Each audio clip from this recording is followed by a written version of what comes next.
Hey guys, Harrison11 back at it once again with a brand new video for you, and welcome back to Dre TV Season 3, the show where we talk all about motorsport, with some video game footage thrown in, and me, of course.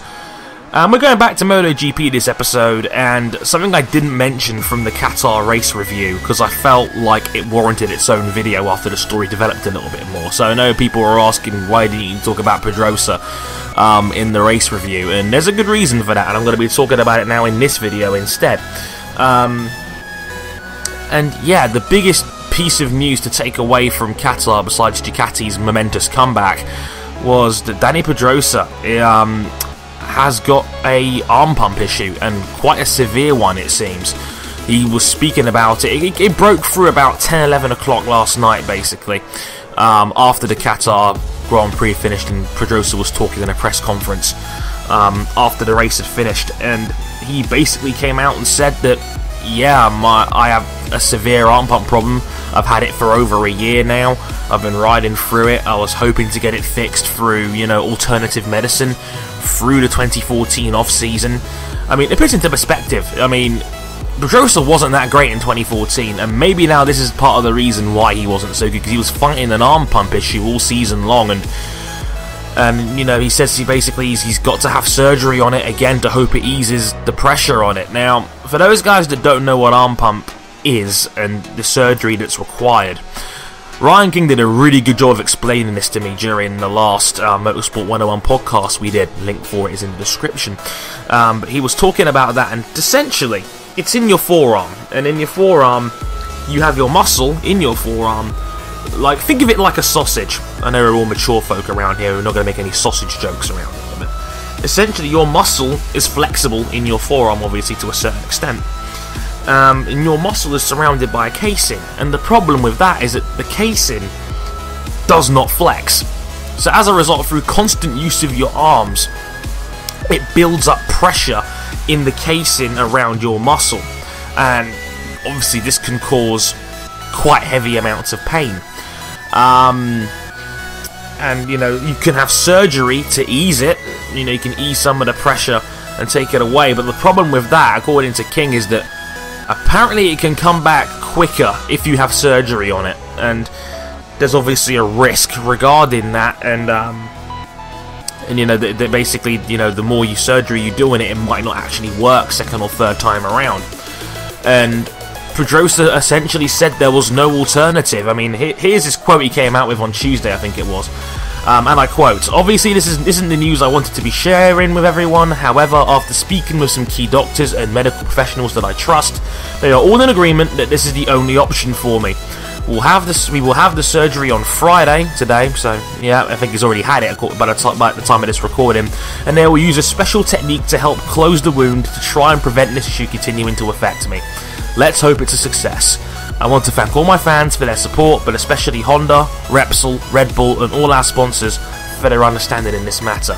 Now, for those guys that don't know already, arm pump surgery requires a 4 to 6 week rest, essentially. So it's already been confirmed that Pedrosa will not be riding in Austin next weekend, in Texas for round 2, and Argentina the week afterwards for round 3 of the championship.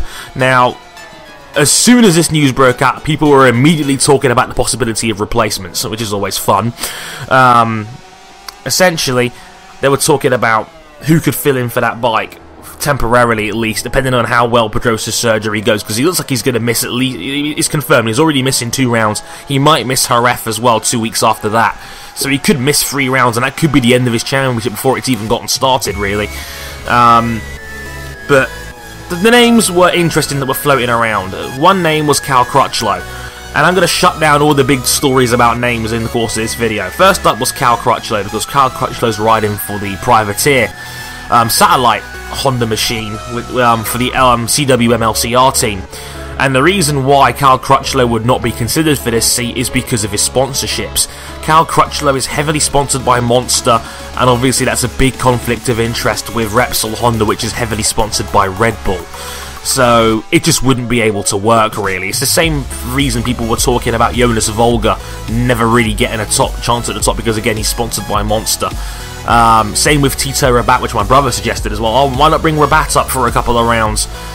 Rabat's again sponsored by Monster, and again can't really work with that, given that you get into a big stalemate in contract talk with Red Bull, like I said, who are heavily sponsored, the Repsol team. So Crutchlow, no. People mentioned Casey Stoner. Casey Stoner would only come back if he wanted to come back. Casey Stoner is more than happy in Australia, riding quad bikes, driving V8 supercars, and generally enjoying a very happy retirement at the age of 28.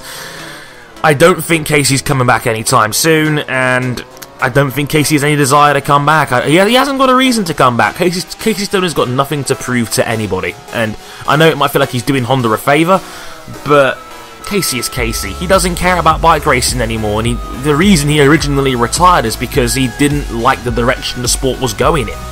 He didn't like the fact they were going towards going down the prototype road, and he felt the bikes were less fun. Not a very good incentive for him to come back, really, especially if it's just for like a round or two. So Casey, no. People were mentioning Jack Miller, who had just done a big promotion to go from Moto3 and being runner-up in that championship, going straight up into the top class, and he's riding the production Honda right now as the partner of Crutchlow on the other CWM LCR bike, which is again it's a production bike. It's not the full-blown factory pig that Crutchlow is riding. My response to that is, are you guys insane? Essentially. Mostly for the reason of Jack's already taken an enormous leap up, going up from Moto3 to MotoGP in one swoop. That's never been done before. And then when you want to throw him from a production bike to a factory bike, you must be out of your mind. So no, that will not be a thing. People mentioned Scott Redding to me and Alex Marquez. Alex Marquez, again, he's still barely a Moto2 novice. Firing up on a Moto3 bike, again, bad idea. Not going to be a thing. Scott Redding is a possibility, but then you'd have to get into a talk with compensating Mark VDS for not having a rider on their only bike for that round. So, again, not the best idea where that's concerned. I mean, that's one way of looking at it. And one more name that was fired around as well would be the possibility of Jonathan Rea, who is currently dominating the World Superbike Championship, who's won 3 of the last 4 rounds. For the Kawasaki team, he's leading the championship by quite a healthy margin over Leon Haslam and Chaz Davis at the moment.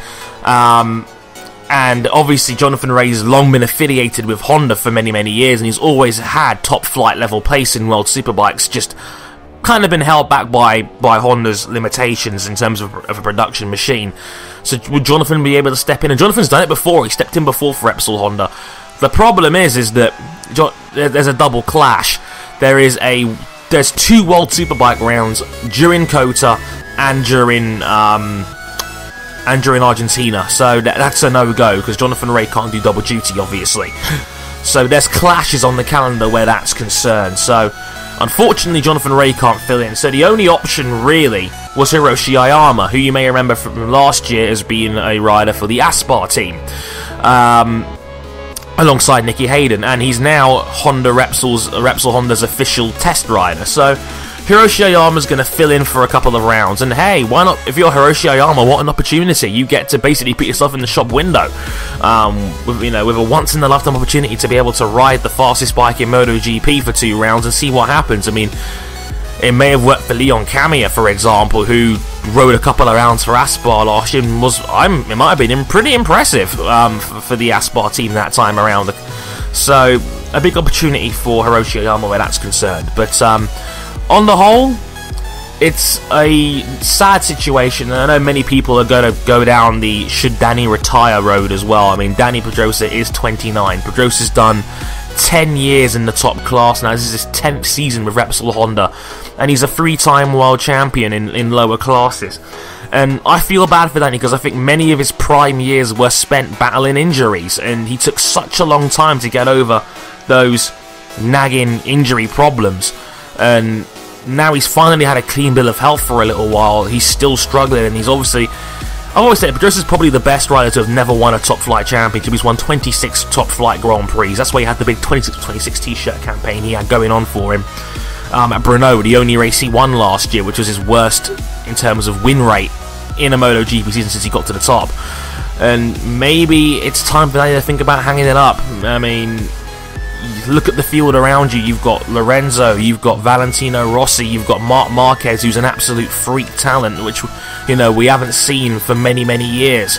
You know, and Ducati might be coming back, and if Ducati are coming back, Andrea Dovizioso and Andrea Iannone are no slouches. It could be a battle of 6 up the front now, even more than 4, and that could be a crazy situation. So maybe Dani, after, you know, 13, 14 years of riding and, you know, 10 years in the top, maybe now's the time to think about stepping it back. I don't know.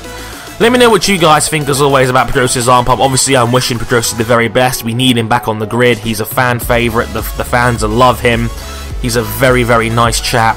And, you know, we need guys like him on the field, because Pedrosa's a great, great rider. And it'll be a hole at the top if Pedrosa wasn't around anymore. But let me know what you guys think of the situation. And let me know what you guys think as well. Until next time, I've been Harrison101. Thank you very much for watching. And I'll catch you guys next time. Sayonara.